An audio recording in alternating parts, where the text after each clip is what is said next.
Hi crew, what's poppin' here? Luke here today. Want to go over a product created by Amazon called the Alexa Frames. If I'm not mistaken. I'll verify that. And it's something that I just saw that was released into my app as an invite, which I know I'm not the first one to be invited to get these glasses. So by far, I'm not on the special list yet. But I will say that I wanted to talk about this and turn this into an episode for two reasons: to explore new products between the Alexa Frames and the Google Glasses, right? And also, in the midst of this, I want us to learn a lesson together of exactly, what can we take away from this? Simply because these guys are creating new opportunities, and I'll have to say it's why Amazon keeps staying on top because of what they're creating. So, at the end of this episode, two things I want to learn: how to create new opportunity products, how to do our research, who is the winner between Alexa and Google, who actually has the better glasses, in my point, and you can make a decision at the end as well. And also to learn, and as mentioned before, the whole point of this is to learn the lesson together. How do you create an opportunity that stands out? And that's one thing I find Amazon is absolutely addicted to, and they're addicted to creating products and trying to do new things that a lot of people have tried but failed. And I'm not saying that they have destroyed Google in this sense. We'll talk more about that. We'll go in and measure out which one did better here. But I will say this up front. Amazon has something beautiful with the review systems, and when they create a faulty product, the market will let them know, and Amazon is willing to take that blow publicly by their own reviews. And if you haven't seen it, and I'll just show you this right here. And for those who are listening, you're listening to the podcast, but also for those who are watching, I'm actually showing you this on the screen. So I wake up. This is New Year's Day, and I'm going through my Alexa app, and there's some new products I've not even seen before. The Echo Loop, okay. Then you have, let's see, you have the, which I knew about, the Alexa, the Alexa iPad. I'm not iPad, Alexa Pad. But let me show you here. They created the Auto Alexa. Let me show you this here, and let me just show you how bad they got destroyed on their own product. So this is Echo Auto. They've received, and the thing is, I'm just now seeing this, and I'm on Amazon like every day, and apparently they got 21,000 people to test this product to leave a review, which, there's so many more people who've tried this thing out.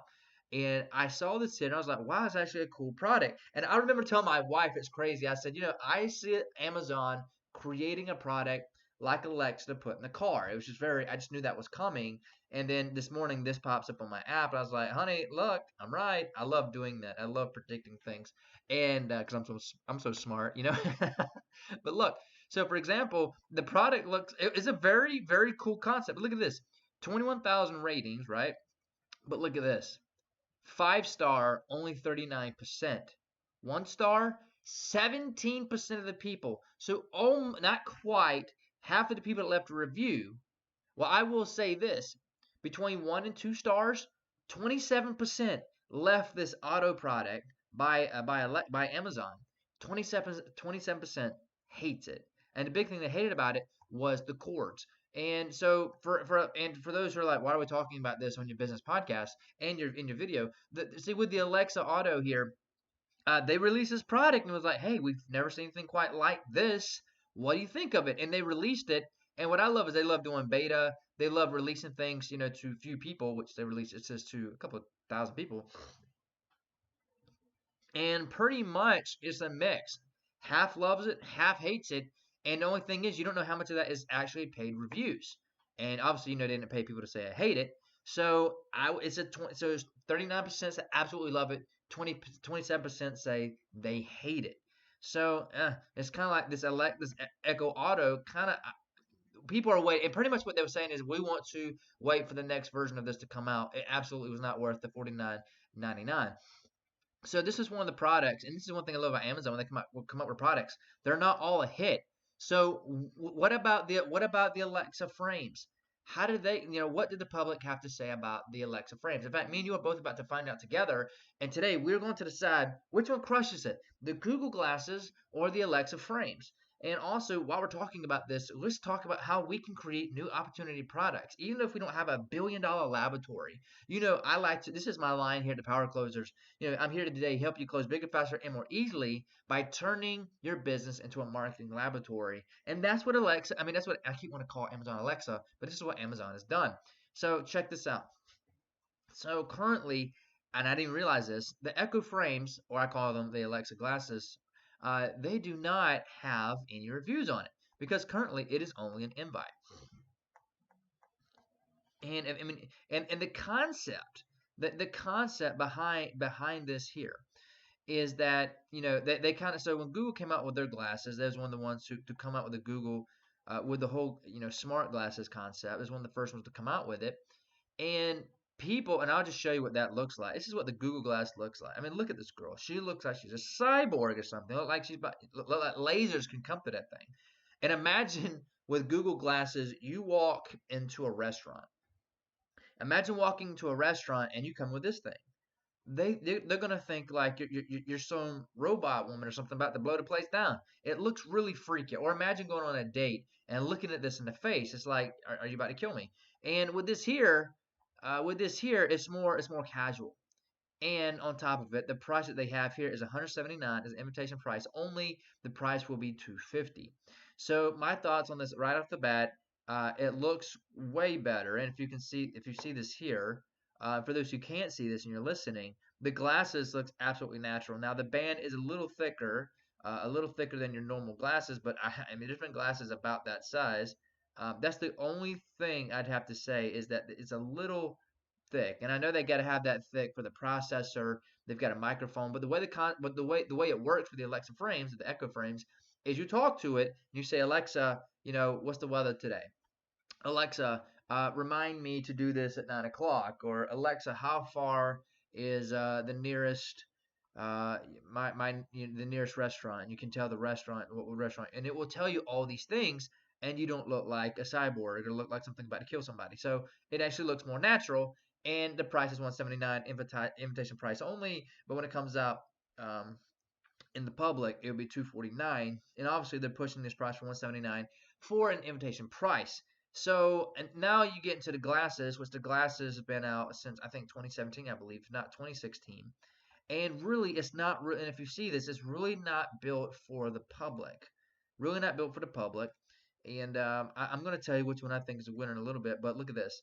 Not really built for the public. It's more built like if you're an enterprise somewhere and or you're working for like a big manufacturer. And if you look, manufacturers, and this is kind of how Google releases to the public to see how people react. And it's really tapped in. It might have been the goal to begin with, is to really come at businesses, like businesses who are like manufacturers and people wanting data fast without having to hold an iPad.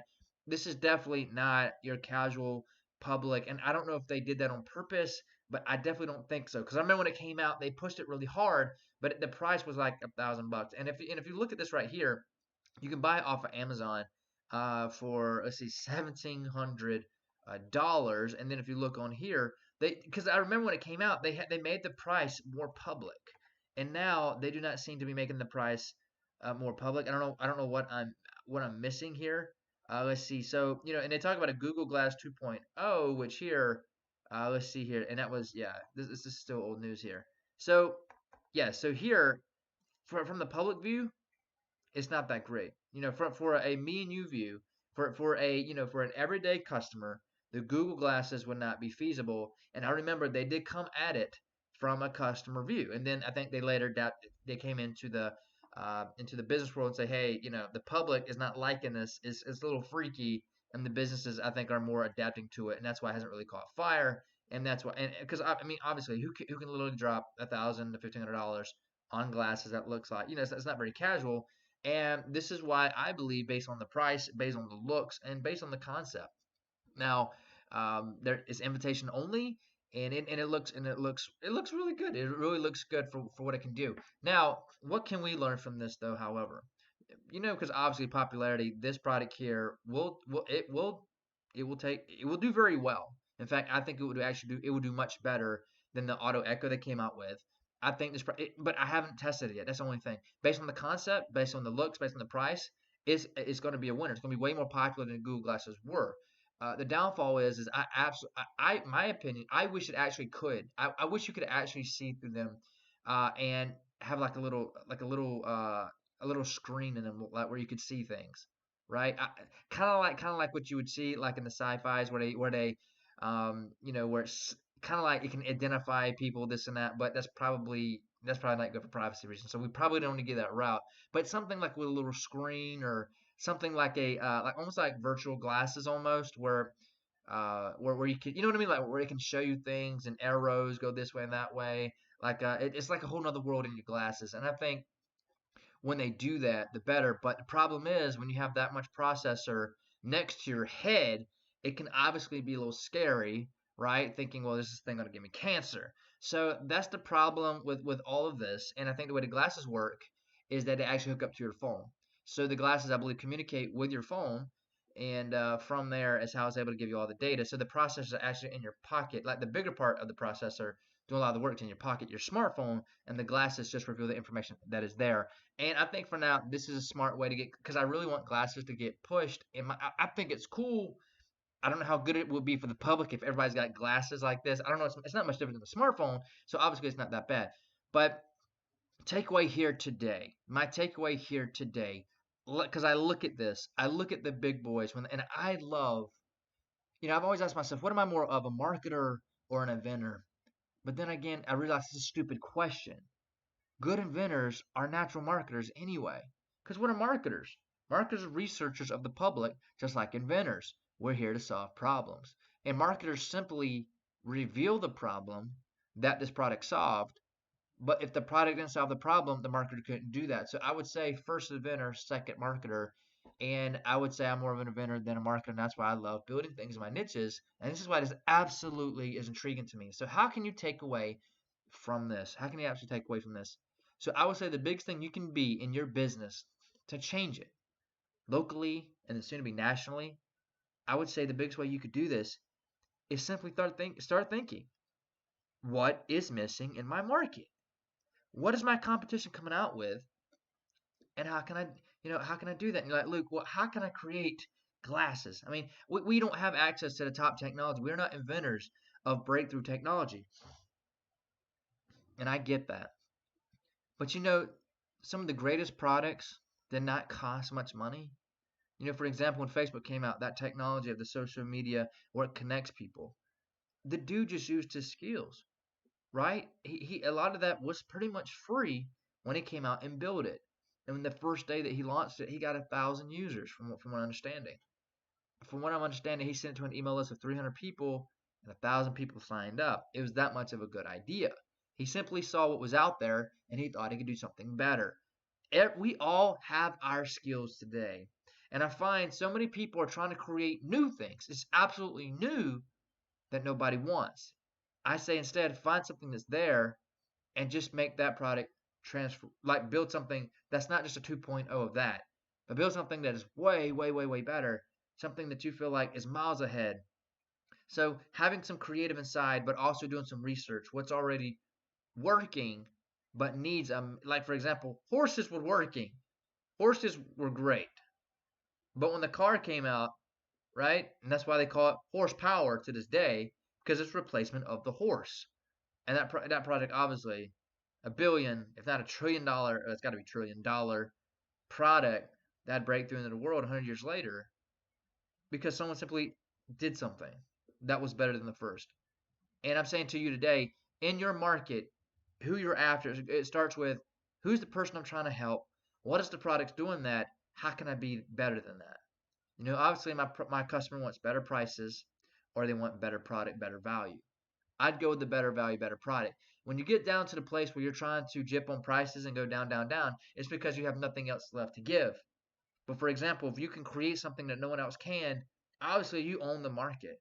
So what I'm trying to say here today is study products, study things like this. If you really want to improve, if you want to get to a place that money is not a problem, and that's why for Amazon, money won't be a problem because the dude's worth like 150 billion because he is addicted to creating and trying new things, and he has failed. He's probably spent billions of dollars, and billions go down to nothing because he's willing to put it all he's willing to put it all at risk that maybe they create something that changes the world one more time. So that's my takeaway. So for those who are wondering which one, the Google Glass or the Echo Frames or the Amazon glasses or Alexa glasses, I would say for the public, popularity wise, this absolutely won. and that's why the Google Ads, when it came out, Google came out with the first, really, it's not the very first prototypes of the smart glass, that concept. But after they came out, they realized it was a flop. They adapted to the business. They kept going. Something like this is going to take off a whole lot better. But Amazon waited for something like Google to come out, and they're like, well, that failed. This is why it's going to do better. And that concept is why a lot of people are going to do very well, because they waited. They want to see something come out, and then they beat it. They absolutely it's all about timing. And sometimes you may have a product that you know is going to do well. Somehow you know it, and you're the first one to hit the market. That's fine too. But just understand that you may flop like Google did, and then sometimes you can come back and redo, or sometimes someone else is going to come behind you and clean up the mess. But either way, it's really coming down to the thought pattern. How can I help my market? How can I help save them? How can I help make their lives better? So hopefully we've learned something here today with these here. Hopefully you um, enjoyed the episode here. I love this. And if you don't love business, if you don't love helping people, if you don't love in the business concept, inventing things, you may not appreciate this as much, but I absolutely loved it. I love looking at this here today, and hopefully you got to learn something here with me here today.